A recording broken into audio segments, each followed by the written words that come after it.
So today we thought we'd talk a little bit about basically copy protection. I think people don't realize that when you get a Blu-ray disc, not only does it have copy protection that will prevent you from copying the disc itself. In most cases. In most cases. It also may have protection against you playing the disc in unauthorized players. Yeah, it's really a bummer, man. There's this thing called the AACS, Advanced Access Content System, which all of the player manufacturers, content providers, and even replicators, people like Technicolor who make the discs, must sign an agreement that says they'll abide by this thing, which tells you how you can watch it, when you can watch it, whether or not you can copy it, something called managed copy. They realized early on that people are going to want to be able to make copies of content from the disc, say, onto their computer or onto a portable player. And the content providers have the ability to say yay or nay to this. Now, they have been saying nay for the most part. But now they're starting to say, yeah, we're going to turn it on. Yep. I think what happened, and this is my sense of it, is they didn't want to turn it on right away because they kind of wanted to suck you in. They wanted you to go out and buy all the gear, the high-def TVs and the HDMI cables and the HDMI-compatible computers and stuff. And they didn't want, what they mostly didn't want is all of the tourists that would come along with them turning it on. People go, wait a minute, I bought all the stuff you wanted me to buy and now it won't work. Right.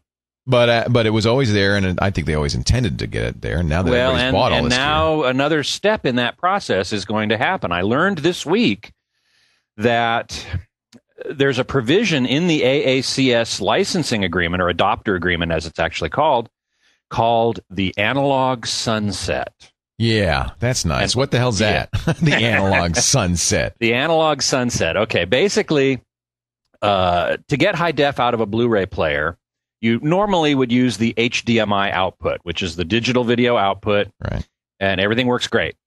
Alternatively, you can use the component video output. Now, this is an analog video output. It has 3 jacks. They're labeled with colors, green, blue, and red.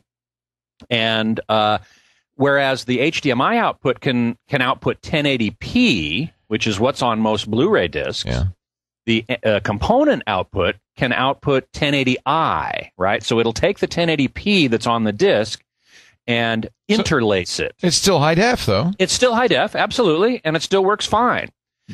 However, here's the problem. Yeah. It's copyable. Correct.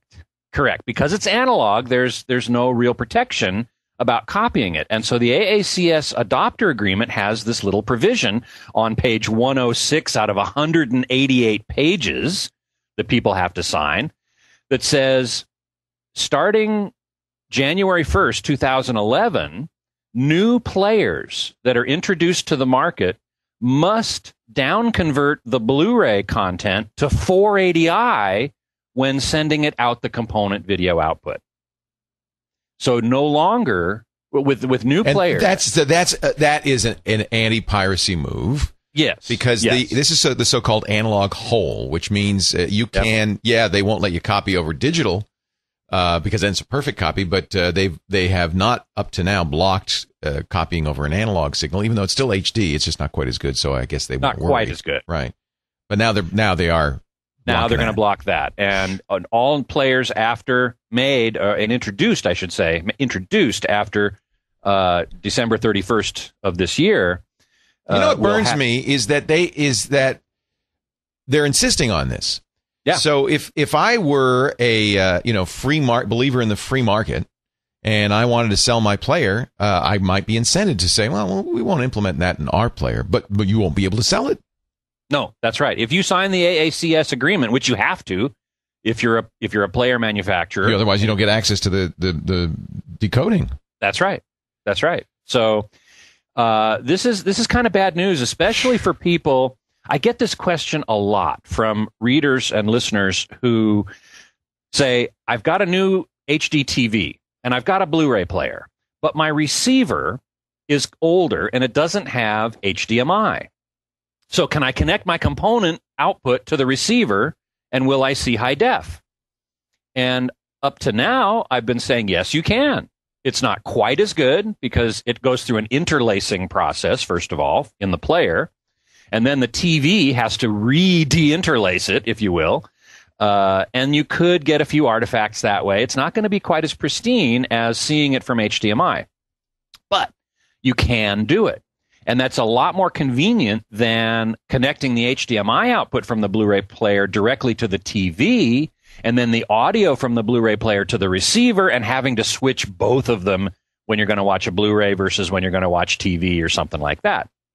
So this has been a very nice thing for legacy receivers, AV receivers, which starting next year will no longer be an option.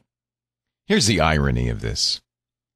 And I say this every time, but I'm going to say it again. It doesn't stop pirates in the least. No, not at all. In fact, somebody sent me a graphic that says, if you're a pirate, this is what you get.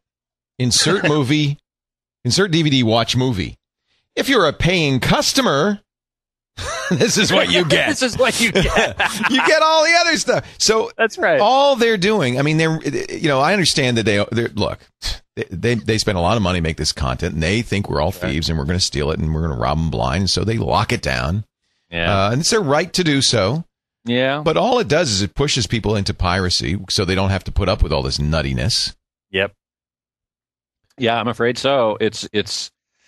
I don't like being treated by a pirate either. I think vast number of people just want to be able to watch the content that they buy, that they spend their hard-earned money on, whenever and wherever they want on their personal devices. This shouldn't be so hard. And yet it is. Well, okay. It's good for us to point. I guess it's good for us to point it out. Is the point? It's good for us to point it out. I think if you're going to get a Blu-ray player and you have an older receiver that you're not planning to upgrade for another year or two, get a Blu-ray player sooner than later. Get one this year before this rule gets put into effect. Or upgrade your receiver. You know, I mean, HDMI is better. I will say that. So, you know, if you're thinking about upgrading your home theater system, and you've got an HD TV and you've got a Blu-ray player, the next obvious thing to do is to upgrade the AV receiver, which to one that has HDMI switching, and then you won't have this problem at all.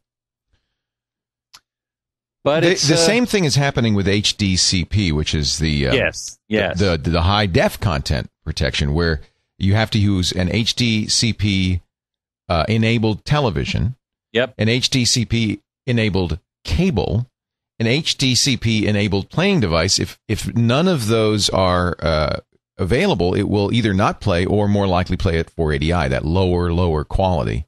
Well, I don't know that HDCP applies to the cable. Yeah, it does.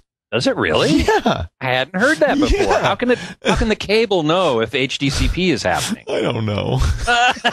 Well, now you've intrigued me. I have to look it up. This. I'm pretty sure that's the case. But the point being, the entire chain has to be, because if anything on the chain is not HDCP compliant, then you, as a thief, would of course immediately steal our content. So of course, immediately. So and what's the receiver also has to have HDCP. Everything. All along the way. Devices in the chain. Yeah. And you might say, why the TV? I mean, because I'm just watching it. Well, because it might not be a TV. It might be a recording device. So, that's right. It makes me crazy. I know. It makes me crazy too. But it's something I think people need to be aware of in their home theaters. That starting next year, it's going to be harder to get high def out of that player. It's going to be impossible to get it out analog. And so, be prepared. And there's nothing really we can do about it. It's just the way it is. No, there isn't. There isn't. Except to, complain and yell and moan, and that's what I'm going to keep doing, I guess. Now, existing players that were introduced before December 31st can still be made after December 31st. But December 31st, 2013, they're totally all gone. Okay. Well, I'm glad I got my Oppo before that. That's a super great player. I'm really glad you did, too. Yeah. Really nice. Oh, I love it.